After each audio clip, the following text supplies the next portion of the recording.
Se você quer aprender a estudar por questões de verdade, fica comigo nesse vídeo porque eu vou te ensinar como tirar o melhor proveito desse tipo de estudo para você turbinar a sua preparação e passar no próximo exame. Olá, que alegria ter você aqui comigo nesse canal que é um espaço para você que quer ser aprovado no exame da OAB, estudando com leveza e eficiência. E antes de colocarmos a mão na massa, eu quero fazer duas observações. Primeira, fazer questões não é estudar por questões. Quando você faz questões no seu dia a dia de estudos ou no simulado, você simplesmente responde a questão, terminou, tchau, próxima. Você não precisa ficar ali se demorando, tentando entender qual é o tema da questão, qual foi o artigo cobrado, o que você errou, o que você acertou. Já quando você estuda de fato por questões, seja para fixar um conteúdo que você acabou de ver na teoria, seja para aprender realmente do zero com aquela questão, você não faz a questão e sai correndo. Você faz a questão e fica ali para tirar o melhor proveito dela possível. Como você vai fazer isso? Através de uma correção detalhada, minuciosa, analisando o que foi que você errou, por que você errou. Se você esqueceu algum detalhe, qual foi esse detalhe que você esqueceu, qual foi a informação que fugiu da sua cabeça e você precisava ter lembrado, ou que você simplesmente não sabia e vai aprender a partir de agora, por que você cogitou marcar a letra A quando na verdade o gabarito era a letra C, enfim, toda essa análise minuciosa e detalhada você faz quando você estuda por questões. A segunda observação é que o erro é uma oportunidade. Muitas pessoas têm medo de fazer questões e de se testar diante de um simulados por medo de errar. Isso é uma coisa geral do ser humano, tá? A psicologia, as áreas de pesquisa comportamental comprovam que o ser humano tem medo do fracasso e medo do sucesso. Medo do fracasso porque ele tem medo daquele julgamento social, a autoestima, enfim, afeta tudo isso. E o medo do sucesso também, por incrível que pareça, todos nós temos, porque com o sucesso vem outras responsabilidades, vem mudança de vida, então nós temos medo desses dois extremos, tanto do fracasso quanto do sucesso. E justamente por causa desse medo do fracasso que as pessoas não se testam, não se colocam diante de questões para se testar, para ver como é que elas estão em relação aos conteúdos, o que elas precisam aprender. Elas têm medo do erro. É como se o erro fosse dizer algo sobre quem essa pessoa é, se ela é burra, se ela é inteligente. As pessoas têm um pouco de trava com isso. E o erro não diz absolutamente nada sobre quem você é, se você é inteligente, se você não é. Ele diz algo sobre o que você fez ou deixou de fazer, sobre o que você conhece ou desconhece e a partir de agora vai passar a conhecer. Então, antes da gente colocar a mão na massa, é importante trabalhar um pouquinho essa mentalidade de se preparar já psicologicamente para errar. Você vai começar a sua preparação errando e você tem que amar o erro. A gente vai adotar aqui nesse vídeo um melhor amigo para sua jornada de estudos e no final do vídeo eu vou dizer que melhor amigo é esse que vai estar do seu lado o tempo todo na sua jornada de estudos. E aqui vai uma sugestão de livro. Esse livro aqui, o Mindset, fala muito a respeito dessas duas mentalidades. A mentalidade fixa, aquela de que se você errou, você é burro, você não serve para nada na vida, vai rotular você, ou de inteligente, quando você consegue um grande feito, ou de burro, quando você não consegue um grande feito. Isso trava você, tanto para o positivo quanto para o negativo. E por outro lado, vai falar um pouquinho da mentalidade de crescimento, que é essa mentalidade que não se rotula diante de sucessos ou fracassos. Ela simplesmente vai buscando crescer diante de cada obstáculo, diante de cada erro, entendendo sempre que o erro é uma oportunidade de crescimento e aprendizado e que ele não diz jamais nada a respeito de quem você é, e sim a respeito do que você fez ou deixou de fazer e do que você pode fazer a partir de agora para melhorar sempre. Trabalhada a nossa mentalidade agora, a gente vai colocar a mão na massa. Eu vou ensinar você como você estuda por questões na prática. Então vamos lá, eu tô aqui com uma questão de direito civil, o tema é direito das obrigações, essa questão caiu no 38º exame de ordem, e ela diz o seguinte: Renata alugou um imóvel a Tadeu, ok? Até aí tudo bem, né? Uma proprietária alugou um imóvel a uma outra pessoa. Como garantia das obrigações de Tadeu, ou seja, para garantir que ele ia pagar o aluguel, Luzia e Humberto prestaram fiança a Renata. Duas pessoas, podem ser dois amigos aí do Tadeu, eles foram lá e falaram: Renata, se Tadeu não pagar, pode deixar com a gente que a gente paga. Eles prestaram fiança a Renata, que é a proprietária do imóvel. Tadeu descumpriu suas obrigações contratuais. Eita, não pagou o aluguel. Chegou o dia de pagar, estava liso, não pagou o aluguel, deixando de pagar as contraprestações ajustadas. Diante desse quadro hipotético, assinale a afirmativa correta. Letra A. Não havendo limitação contratual, não existindo nenhuma exceção no contrato, nenhum limite, nenhuma... Sabe aquela cláusula de letrinha pequena? Renata poderá cobrar de Luzia, Renata, proprietária do imóvel, pode cobrar de Luzia, aquela amiga do Tadeu que disse que poderia chamar ela caso o Tadeu não pagasse. Sozinha, Renata, proprietária, pode ir lá em Luzia. Luzia, você não garantiu que Tadeu ia pagar o aluguel? Então daqui, vem cá. Eu quero toda a dívida que o Tadeu tá me devendo, eu vou pegar de você, sozinha. A Luzia fala: mas o Humberto também se comprometeu com essa fiança. Não quero saber, eu quero só de você. É isso que a alternativa tá falando, quero só de você. Todos os acessórios da dívida principal, ou seja, além do aluguel, alguma taxa de condomínio, alguma coisa, inclusive despesas judiciais, as despesas que Renata tá tendo que arcar para mover essa ação judicial para cobrar essa dívida, desde a citação dos fiadores. Então, desde que os fiadores foram citados no processo, ela quer reaver aí essas despesas que ela já teve que pagar para entrar com essa ação judicial. Será que tá certa essa questão? Tá com cara de certa, né? Vamos deixar ela em stand-by, eu acho que pode ser essa. Letra B. Caso sejam demandados, Luzia e Humberto, os amigos lá do Tadeu, não têm direito de exigir que sejam primeiros executados os bens de Tadeu, pois, salvo disposição expressa, em sentido contrário, não há benefício de ordem na fiança. Se a Luzia e o Humberto, que são amigos do Tadeu, eles forem procurados por Renata, que é a proprietária do imóvel, para dizer assim, ó, Tadeu não pagou, Luzia. Tadeu não pagou, Humberto. Vocês não disseram que iam garantir o aluguel dele? Então passa aqui o dinheiro. A alternativa tá falando que, como resposta a essa abordagem, Luzia e Humberto não têm esse direito de dizer, ó, não, primeiro você tenta executar os bens de Tadeu, que foi quem alugou o imóvel, depois você vem chamar a gente. Tá dizendo que eles não têm esse direito. Será que eles não têm esse direito? Não sei. A alternativa completa, salvo disposição expressa em sentido contrário, não há benefício de ordem na fiança, que é justamente essa dinâmica. Primeiro, os fiadores mandam lá o proprietário se resolver com o locatário e depois falar com os fiadores. Bom, não sei. Não sei se tem esse benefício de ordem na fiança, não sei se teria que ter uma disposição expressa em sentido contrário. Vamos lá para a letra C. Tô na dúvida, hein? Tô na dúvida. A e B. Letra C. Luzia e Humberto, os fiadores, não respondem solidariamente pelas obrigações decorrentes de contrato de fiança, a não ser que haja disposição expressa. Responsabilidade solidária, eu lembro, né, é aquela responsabilidade que eu posso cobrar tanto de um quanto de outro, tanto faz. A quantia total ali da dívida. Será que eles não respondem solidariamente? Não sei também. Mas eu acho que eles respondem sim, né? Eu acho que eles respondem sim. Vamos ficar ainda entre A e B. Porque se a letra A estiver certa, a letra C tá errada. Porque a letra A fala que pode cobrar sozinha de Luzia todos os acessórios da dívida principal. Ou seja, a letra A já tá dizendo que é permitida essa responsabilidade solidária. A letra C fala que não, que Luzia e Humberto não respondem solidariamente pelas obrigações. Então vamos eliminar a letra C, continuamos em dúvida entre A e B. Letra D. A fiança constitui contrato informal. Será que a fiança constitui um contrato informal?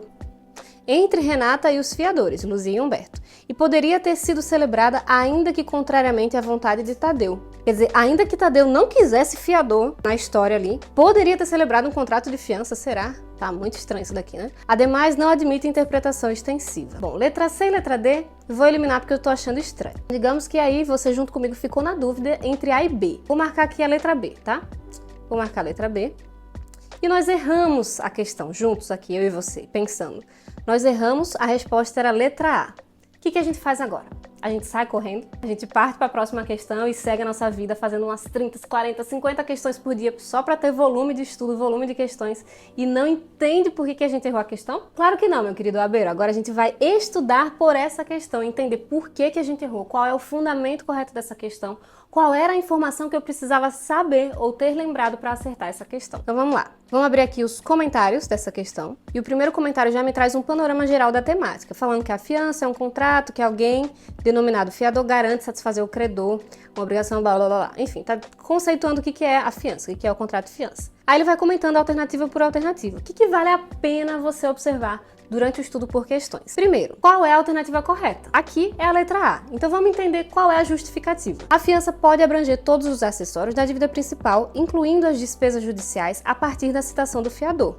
A fiança abrange todos os acessórios da dívida principal, papapá. Além disso, seu alcance não se estende além do período de tempo convencionado no contrato. E ele fundamenta essa alternativa no artigo 822 do Código Civil. Vamos lá no Código Civil 822.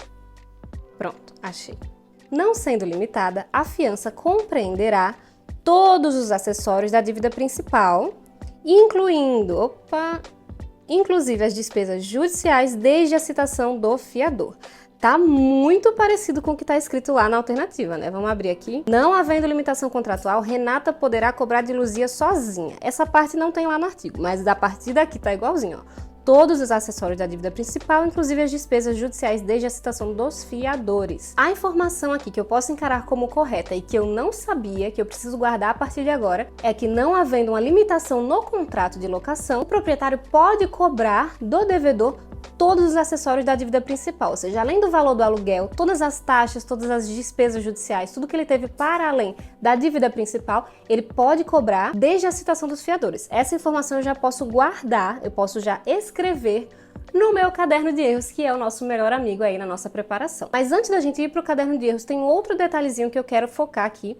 A alternativa fala também que Renata, a proprietária do imóvel, pode cobrar de Luzia sozinha. Eu preciso ter certeza se realmente pode ser sozinha ou não, porque a letra C fala da responsabilidade solidária, falando que não tem essa responsabilidade no contrato de fiança. Essa informação que eu peguei do artigo 822, ela ainda não é 100% suficiente para eu tirar todas as minhas dúvidas dessa questão aqui. Eu preciso saber, a proprietária do imóvel pode cobrar de um dos fiadores ali sozinha todo o valor da dívida? É isso que a gente precisa tirar a dúvida. Então o que eu vou fazer? A gente vai no comentário e busca se ele cita um outro artigo para fundamentar essa duvidazinha que a gente ficou. No comentário da letra C a gente tem essa explicação. A fiança conjunta, que é essa fiança dada por mais de uma pessoa, implica solidariedade. Tanto Luzia quanto o Humberto, eles podem ser cobrados sozinhos cada um da totalidade da dívida. Então aqui eu já esclareci, já tirei a dúvida do que eu precisava saber. Essa informação também vai para o meu caderno de erros. Então, além da gente guardar que a dívida pode ser cobrada junto com os acessórios da dívida principal e as despesas judiciais desde a citação dos fiadores, eu também preciso guardar que existe responsabilidade solidária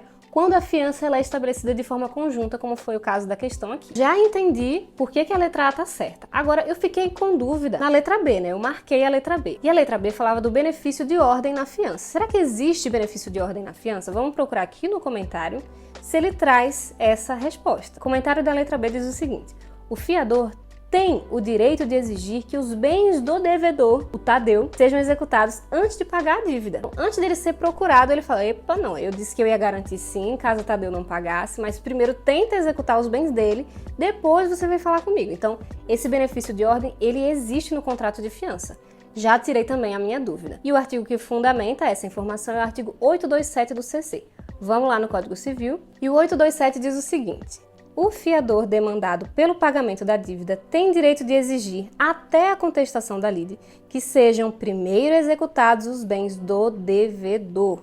Então acabou a minha dúvida, acabou, já entendi, já aprendi o que eu precisava aprender com essa questão aqui. São 3 informações importantes. O que a gente vai fazer? A gente vai lá para o nosso caderno de erros. Mas antes da gente registrar os nossos erros, se você não é inscrito nesse canal, aproveite e se inscreve agora, porque como nesse vídeo você está recebendo orientações aqui para sua aprovação, você vai receber toda a semana. Tem vídeo novo toda semana, então se inscreve, ativa o sininho para toda vez que sair um vídeo novo você receber essa notificação e ficar atualizado em tempo real dos meus direcionamentos para você ser aprovado. Pronto, nós temos aqui um documento simples do Google Docs, tá? Que você pode abrir aí para poder acessar de qualquer lugar, ou você pode fazer um caderno de erros manual, ou você pode fazer um caderno de erros num fichário separado ali por divisórias, enfim, fique à vontade.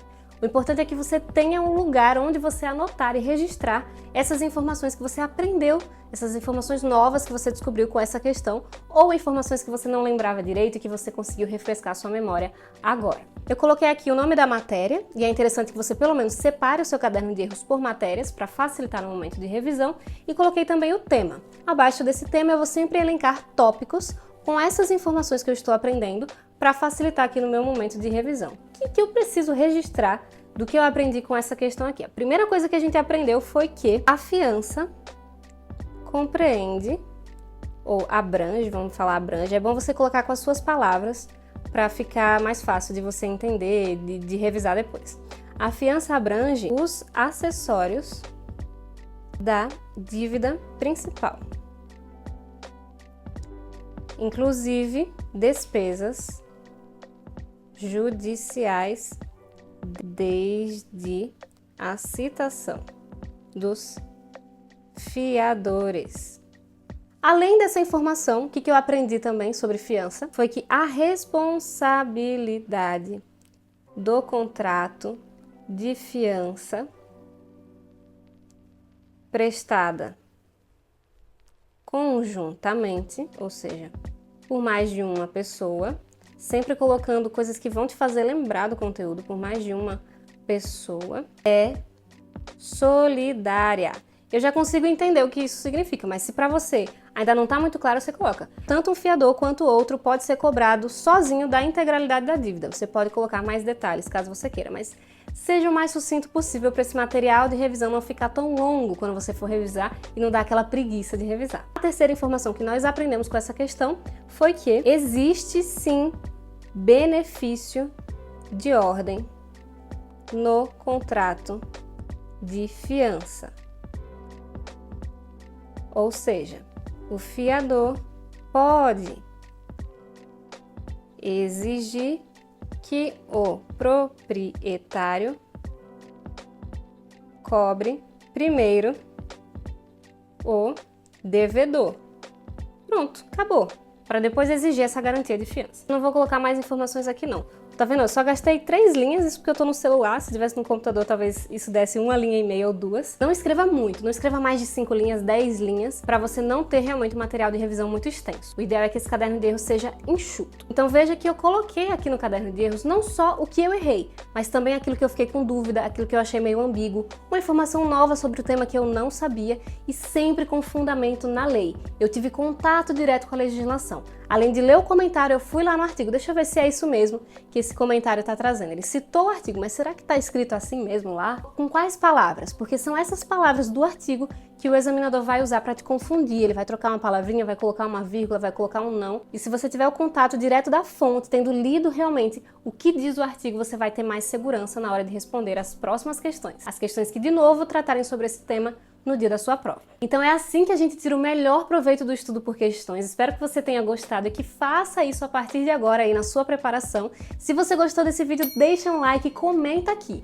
O caderno de erros é o meu melhor amigo para você não ter mais ranço de errar, não ter mais medo de errar e tirar o melhor proveito dos seus erros para aprender e evoluir na sua preparação. Um beijo, até a próxima. Ah, e assista esse vídeo aqui que também vai te interessar bastante.